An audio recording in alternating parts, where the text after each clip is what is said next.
This is the Lew Rockwell Show. Boy, it's so great to have Gerald Celente as our guest this morning. Gerald is president of the Trends Research Institute. Go to trendsresearch.com. He's the prophet of the business cycle and so many other trends in American life. I mean, he called this present disaster way ahead of time. Gerald, what's happening now? What do you see for the future in terms of the trends in American society? Well, on the economic front, what we're seeing is a false flag recovery. There's a lot of talk, of course, about green shoots, and we don't see those at all. So this is a time when people really have to be very cautious about jumping back into the stock market. When the market goes up on good news that Ford, for example, only lost a little over $1 billion, you know something's wrong. And particularly when you see unemployment numbers continuing to escalate at the numbers that they are.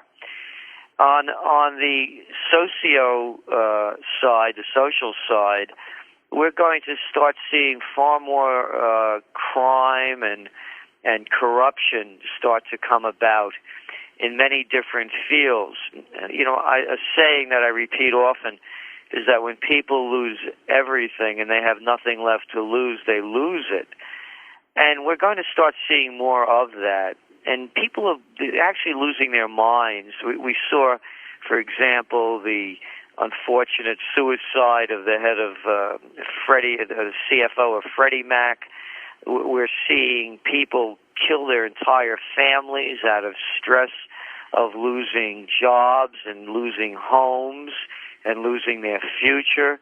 We're seeing people, blow away innocent bystanders as they're going out of their minds as well. So society's unraveling at a level that we've never seen before in any economic downturn, and probably because in their gut people know that things are only going to get much worse. How much worse? We're looking at in unemployment, for example, when you look at total unemployment, according to, for example, the University of Maryland, they're looking at it now at 17%. That's when you add in people that are no longer looking for work because they've given up, they're discouraged, they're off the unemployment rolls, or they're taking part-time jobs and they can't find full-time. So when you look at that number, you're looking at 17%. We're calling for 25% unemployment rates. On the economy, it's just going to be a continuing downtrend. When they keep talking, Lou, about how things are improving, and the only things that they could say about improvement is that it's not as bad as it was. That's basically what they're saying. They're not saying it's getting better. They're saying it's not declining as fast as it was. That's no sign of recovery. So if the patient is dying and not dying as quickly as they were, that doesn't mean they're going to heal. So on many levels, on employment, on GDP, on a variety of different issues, we're only going to see it get worse.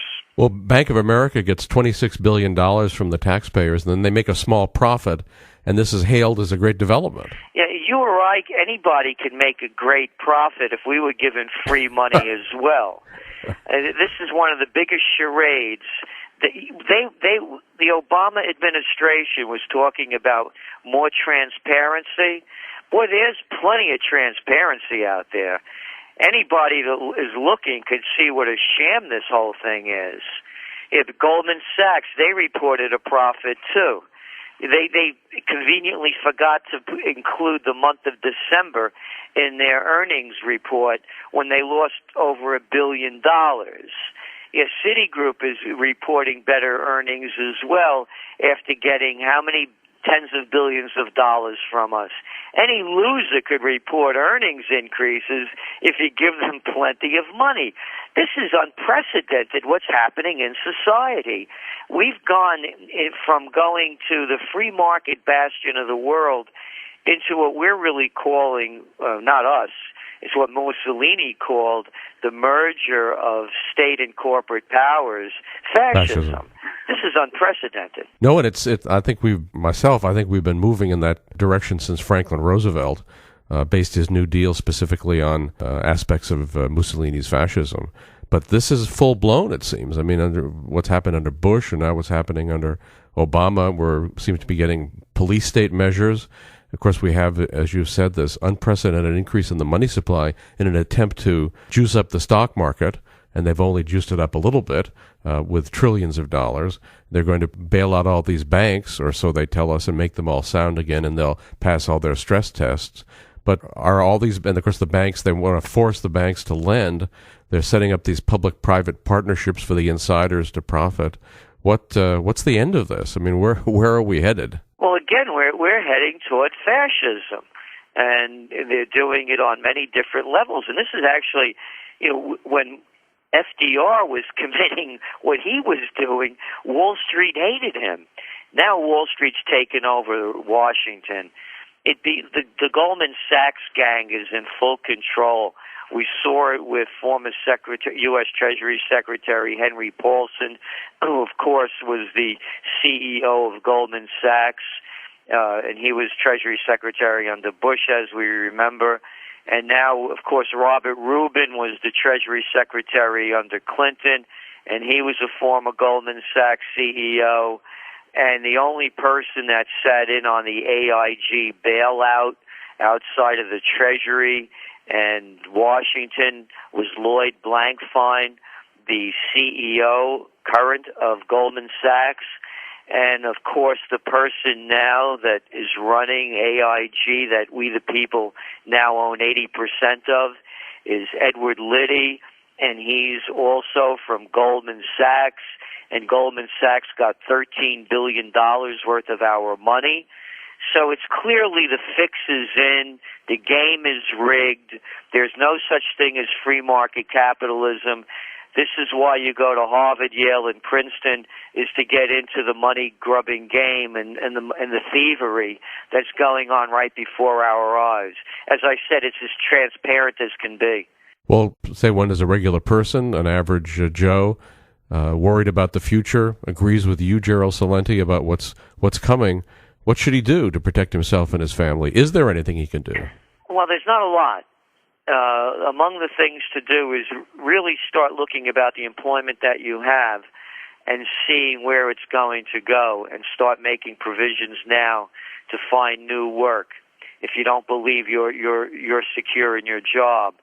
And also find those things that you've always wanted to do that you didn't do, that you think you could do better than anybody else, and start to do those. Personally, and we're not recommending it, I'm saying what I personally do, I'm a big investor in gold. I think gold is we're forecasting gold going to $2,000 an ounce. There's going to become a time in the future when all of this money that they've been printing is going to bring about rampant inflation, and they're already talking about a world currency. And as we know, Russia, then China, and even the United States is talking about its possibility. So those are the kind of things. And also, if you're very well versed in technology, look at the criminal end of it. There's going to be more and more cyber attacks going on, and businesses, particularly financial sector, are going to have to be protected from that. So there's going to be strong demand for people with those kind of skills. Also in the alternative energies, beyond solar, wind, biofuel, and geothermal, we're again seeing more breakthroughs coming about in coal fusion, for example. And it was a realization that had been really quashed by the big industry and big brother, but now it's coming to light again, and zero-point energy, charge clusters, permanent magnets, really become well-versed in those fields. Those are the things that the average person can do. And if your kid is going to college, really question where you're dumping this money and whether or not they're going to get a job. because the college industrial complex is not geared toward 21st century development. So really question whether or not they need an MBA or a degree in art, history, communications, journalism, or any of the soft sciences.